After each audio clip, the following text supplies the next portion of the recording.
हाँ ये नहीं मिले होंगे आप। अच्छा नहीं, कितने लोग मिले थे? है कोई? पुराना कोई है? नहीं बेटा था आपने स्टाफ नहीं चल नहीं स्टाफ ये नए थोड़े ये नए। चलिए, आज जो दिन है, आज हम यहाँ पर जो इकट्ठे हुए हैं,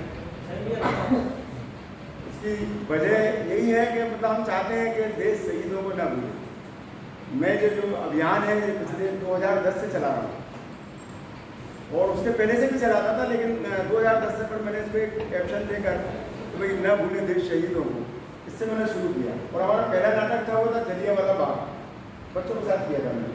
और उस जलियांवाला बाग के 2010 में मैंने लगभग उस समय 40 शो किए थे गुना शहर में, जगह जगह जाकर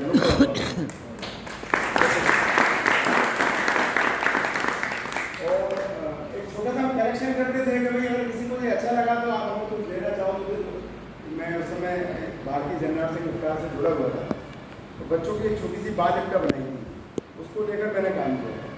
उसमें 2,500-3,000 रुपये इकट्ठा हुआ था, कोई 200 कोई 500 देता था, कोई नहीं देता था, लेकिन मतलब हमने वहाँ पर भी नाटक किया जहाँ कोई देखने वाला नहीं था, पर चूंकि तय कर लिया था यहाँ करना तो पर किया तो कुछ किया, तो तय कर लिया था कि यहाँ करना है तो हमने किया। सबसे ज़्यादा जबरदस्त नए बुरे में हमने नाटक किया था, तो वहाँ लगभग 500-600 लोगों की भीड़ इकट्ठी हुई थी, पूरा रास्ता जाम हो गया। और जलियांवाला बाग नाटक से मुझे पहली बार पता चला कि कोई एक ऐसा क्रांतिकारी भी था जिसके दिल में एक ऐसी भावना थी कि देश के लिए जो लोग लड़ रहे थे उनको मारने वाला जो बंदा था अंग्रेज, उसको उसने लंदन के ऑक्सफोर्ड में जाकर मारा। जलियांवाले बाग में जो निर्दोषों का हत्यारा था, उस डायर को ऊधम सिंह ने लंदन जाकर मारा।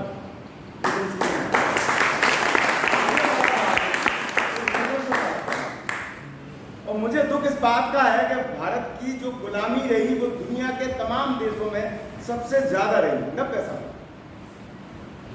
हम 90 साल गुलाम हैं। क्यों? क्योंकि हमारे अपने ही लोग हमारे साथ गद्दारी करते थे, अंग्रेजों को सूचना देते थे और हमारे क्रांतिकारी उसमें मारे थे। चंद्रशेखर आजाद जिनके आज हम 119वीं जयंती मना रहे हैं, तो उनको भी उनकी एक साथी ने धोखा दिया, वीरभद्र तिवारी, उनका नाम था चंद्रशेखर तिवारी और उनका जो साथी था वो वीरभद्र तिवारी। अपन कहे ना कि जात या मतलब जात का असर होता है, होता है, जहाँ तो कोई दोनों एक ही जाति के थे, तिवारी थे, फिर तो धोखा दिया सब लालच पैसे का लालच, वो उसके चक्कर में धोखा दिया।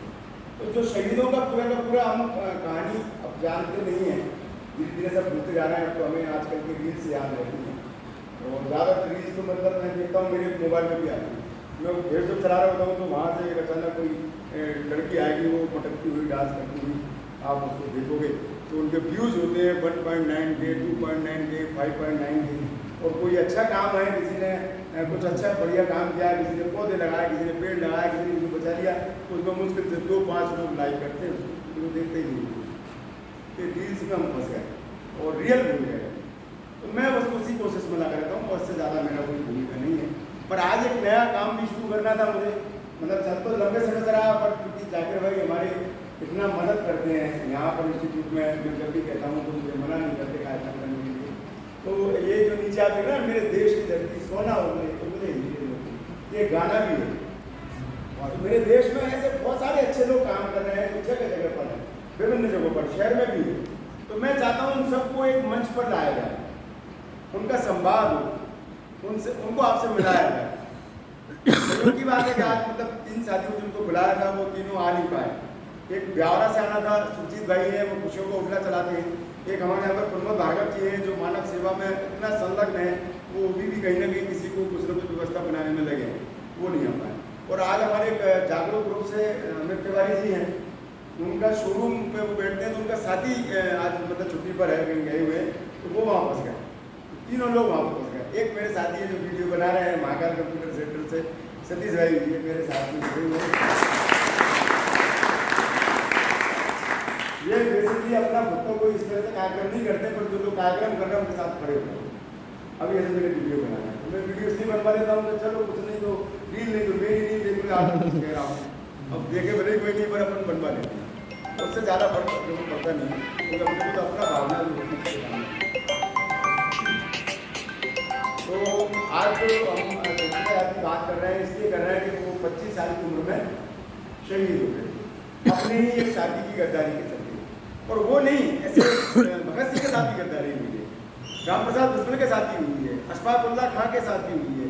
जितने भी लोग उस समय हथियार उठाकर हिंसा के रास्ते पर चल रहे थे, उन सब के साथ में उनके ही लोगों ने गद्दारी की।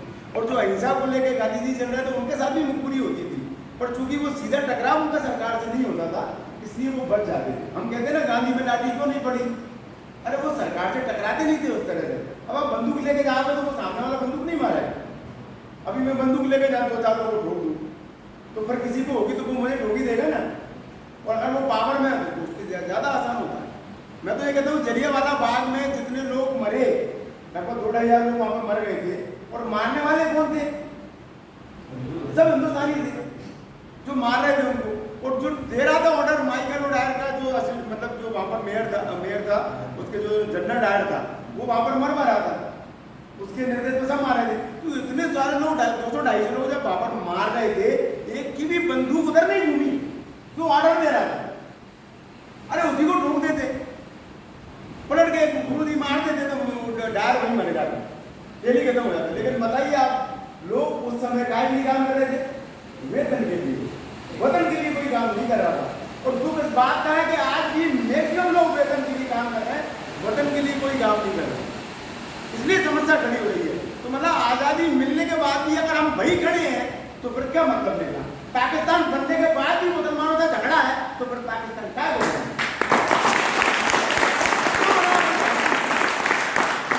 ये दर्द होता है, मेरे को होता है, किसी को होता है या नहीं होता, पर मेरे को ज़्यादा होता है, क्योंकि मैंने बचपन से ये देखा है, पढ़ा है कि इस देश की आज़ादी के लिए हिंदू मुसलमान सिर्फ आज़ादी के लिए लड़े, और 1919 तक लड़े।